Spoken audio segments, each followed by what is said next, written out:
having lunch with the president of South Korea. And that country has gone from dirt poverty and now is just booming. I mean, they are doing really well. These folks are serious. They're not, you know, their kids aren't spending a whole bunch of time playing video games. Alright, I'm here today with my robo friend Roby to shed some light on the very real psychological disorder known as video game addiction. That is incorrect. What's incorrect, Roby? The use of the word real in relation to video game addiction.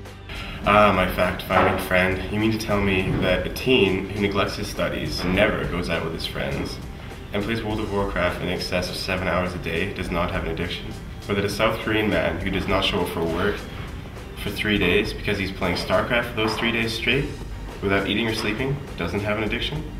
These activities have not been clinically diagnosed as such. Now, it is true that video game addiction hasn't been clinically proven as an addiction, but the American Medical Association is discussing the problem further in 2012. It's kind of a continuation of a discussion that started in 2007.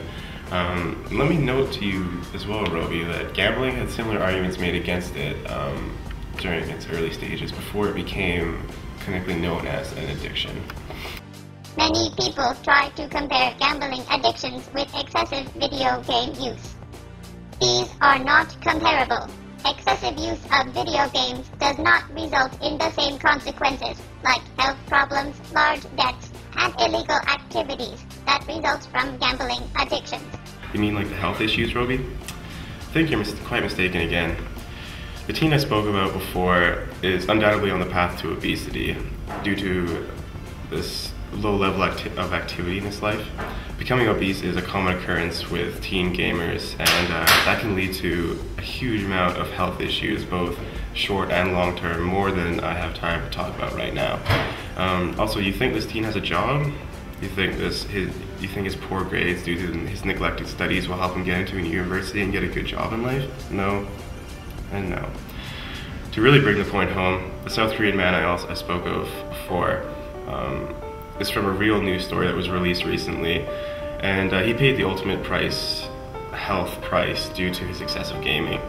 The man died of exhaustion, and unfortunately this is not an isolated incident. There's more and more stories of this happening, people becoming lost in these worlds, forgetting that their bodies need to sleep and eat, and eventually succumbing to exhaustion.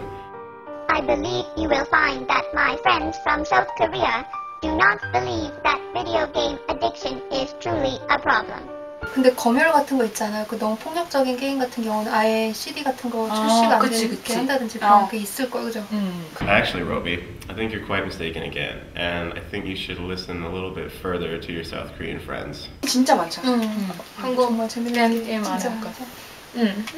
그래서 그냥 우리는 부모님들이 그런 거 하고 애들이 그냥 뭐 학교 안 가고 막 이러진 않고 굳이 뭐 하면은 주말 이런 때 그리고 그 부모 어린이 보호 그런 거에서 시간 되면 컴퓨터 꺼지게 하는 그런 거 있잖아요. 그런 것도 있어요? 아, 있어요. 진짜? 애들 뭐 컴퓨터 2시간 이상 못 하게 이런 거. 무슨 So, you still think it's an addiction, Roby?